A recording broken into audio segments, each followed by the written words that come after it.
you talk a little bit about how the experience was actually setting up shop and going through a practice at TCU? Smooth operation today? Or? Yeah, look, today was the first day, and so it gives you a chance to really kind of organize what the long-term itinerary is going to be. Once you actually do it, the logistics, leaving here, arriving there, being dressed on the field, lifting weights afterwards, getting back. So just a couple of things, I would say slight alterations relative to putting it on paper, but everything went smooth. What made any plans about, like, after Jacksonville? Are you definitely coming back to Fort Worth? Or? Yeah, look, we haven't gotten that far, but yeah, my anticipation is after this game we'll be back. We'll be coming back that night to this location. Sean, you guys are starting out with a couple of defensive tackles, a little bit younger, a little bit less experienced. What are some of the things you like about those guys at that position? Well, look, I think they play with good pad level. They play with good energy. It's going to take a huge group effort this weekend. We're playing a good football team, obviously, a team that's been right near the top of the league in most offensive categories. So, I think it's going to be important that we do have a good rotation there, especially with the heat that we're expecting. Going back in August, was it even a realistic possibility that he'd be ready to play in game one, in your opinion, or was that just something you were kind of waiting and seeing as the camp progressed? Yeah, I don't know that we looked at games, and we're still going to meet relative to how we want to approach this first game, but I don't know that we set an immediate goal like the first game of the season, the second game. We set a course on how we wanted him to return gradually to play, and we'll continue to do that. Pockets of New Orleans are kind of starting to get up and running. Could you comment on exactly, what condition would be ideal for the community to be in before you actually move everything back to Metairie? And could you give us any updates on exactly what the damage was, maybe to the indoor facility and things like that?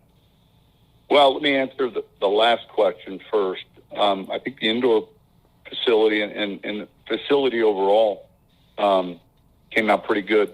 But relative to the exacts regarding that whole area for our players, our team, our staff to return, that'll, I think, take care of itself, and we'll know when that right time is. Obviously, there's a lot that goes into, decisions like that, especially when you're dealing with so many different people. I mean, there's over 130 people. Sean, is Aldrick Rosas going to be your kicker this week, or is that a position you're still evaluating as well? Yeah, we'll see. We're evaluating it, and we've got flexibility with the roster that way. You've known Jameis for a long time. Where have you seen him evolve from the mental side of football, especially, being with him, versus being a competitor? Yeah, I think, it's a good question because we're in, our second year, just riding back on the bus. He and I were sitting there talking to each other, and you brought up something that was interesting, and it was a good question, and I'm glad he asked it. And week to week, how you win can change, and it was something that he asked me about relative to when we decide on that, and how do we go about looking at each week and the objectives to win that game. Because I think,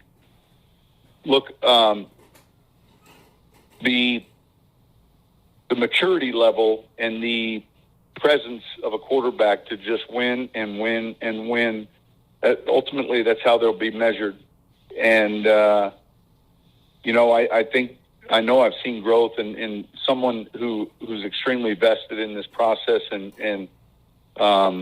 is excited about the start of the season. But it would just be the overall understanding of how it may change week to week to what you have to do. In other words, it's not the same every week. And then start the week over. If you didn't win, you don't know what happened or what cost you or what kept you from winning, but you just start the madness all over again. And I think it was a little bit more in depth than that, and so I think that would be one area. Thanks. Sean, he's talked a lot about his decision making, and not just for you guys as a staff. What's the process of coaching and teaching that? Well, look, it's creating a clean picture first with the eligible receivers, running backs, and tight ends, making sure that what they're painting for the quarterback's eyes is pretty clear. I think it's extremely important. Secondly, then is understanding the type of progression relative to some routes might be an internal triangle progression. Some routes might be read much differently. But just the overall understanding of flare control, and then primary, where your potential alert throws are, maybe underneath throws after that. And so, look, I think, Brett, there's a lot of work that goes on relative to implementing a play, and then hopefully that begins to speed up in the quarterback's mind. Coach, can you use the heat to your advantage on Sunday? Could the heat possibly help you? Yeah, look, we don't really dive that much into it. We prepare for it and understand, especially in September, periodically when we play a Carolina or a Tampa Bay or, one of these, places where it can still be warm and we think it'll be warm on Sunday. The key is preparing for it more so than trying to figure out if it's an advantage or not. Certainly you don't want it to be a disadvantage. Hey, Sean, I know we've had talked to you about... Did the Saints have a say in choosing the site? Did you get to pick out of X number of options and choose Jacksonville? Yeah, it wasn't like Baskin Robbins, though.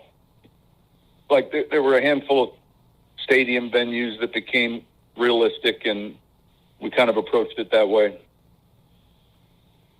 Hey, Sean, it's Brett again. What is it that you like about this particular venue, though, that suits you? Well, it's the simple logistic is relative to our fan base and the proximity of people that are either in Florida, Louisiana, Mississippi, Alabama, Saints fans. And Sean, we haven't really been able to get your sentiments on. I mean, I know you've spoken on how much you like playing in the Superdome. Just this is the first time since the decision was made to move that first game. Just your sentiments on having to have that game moved and how you feel in general about the alternative that's been selected. I think it's, again, we kind of focus on the things we can control, and I think it was obvious that the game was going to need to be moved. And then logistically, then it became, I think the focus really became much more about the preparation than the actual venue relative to the game. How did the TCU plan come together? Well, we're in Dallas to begin with. I think a lot of it had to do with just logistics of where we were from New Orleans. Indianapolis had a scheduling conflict. We didn't want to go as far west as Oxnard, be it that if you looked at the schedule and you saw Carolina and New England, it didn't make sense to travel away from where we'd be going for road games. Greenbrier had a scheduling conflict between week 1 and week 2. I think San Francisco is spending a week there after their first game between their second game. Dallas answered a lot of questions because we were close to New Orleans. There's 2 different airports that can fly in and out of that area, New Orleans, but also the rest of the country. And then while we were here, we were able to scout out facilities and then also scout out hotels, and it made the most sense to us. Really stand out at a time like this that don't get a lot of credit? I know Mrs. Benson probably is one, but also like IT, equipment, PR. I mean, is there to make something like this happen? And I know it's something you've been proud of the way you guys have done it in London, Seattle, as well as evacuations. Yeah, look, we've got a pretty good routine down. It travels. There's a lot of hard cases, boxes, video equipment. All of the groups you mentioned, all of the people involved in football operation, sometimes, their work is done by the time we get started in the morning. There's a little bit of a tour element to it, if you will. Everyone just working and focusing on their job. But we've done it enough to at least understand what the goals are, and the goals are to, create the best environment to learn, teach from, and prepare to play that week. So, there's a number of people that, that have certainly worked late and worked very hard on making this setup accommodating. Is there an example of something that until you go through something like this that people might not realize, it's Wednesday night and you realize you need something like this that people might not think of right away or something like that? Well, you're constantly problem solving, and I think that people do a good job of focusing on the things that they're responsible for. So you deal with film, video, you deal with IT, computers, you deal with the food and all the preparation, you deal with security, you deal with transportation. It just goes on and on. All of which are important jobs in getting a place ready to go. So I think traveling to training camp, begins to prepare teams, teams that have gone or have had to go on the road for training camp. But it seems like we've been able to stay at a number of different places over the years. We've traveled even in preseason. We've done it so much that we don't take it for granted. And yet, because I think with each move or with each location, there's uniquenesses in the schedule. I'm still penciling out a few of the things that I think are going to be important with our schedule here. Obviously, the first 3 weeks is technically a home game week one, but, it's going to be a road game and the practicals matter. How do you kind of, is there any kind of concessions you have to make and work with the players just to avoid, kind of mental burnout that I feel like would be pretty easy to fall into, and the difficulties of being displaced and doing all this as you go through the season? Yeah, I don't think that's the challenge. I think we've been in this situation before. We've won in this situation before. I actually think the opposite can take place. With training camps the last year and a half, 2 years being separate from hotels. Now you're actually bringing a team a little closer together, and it happens to come right at the start of the season. So we try to focus on those things that we can control, but I don't think it's something I look at with a negative light.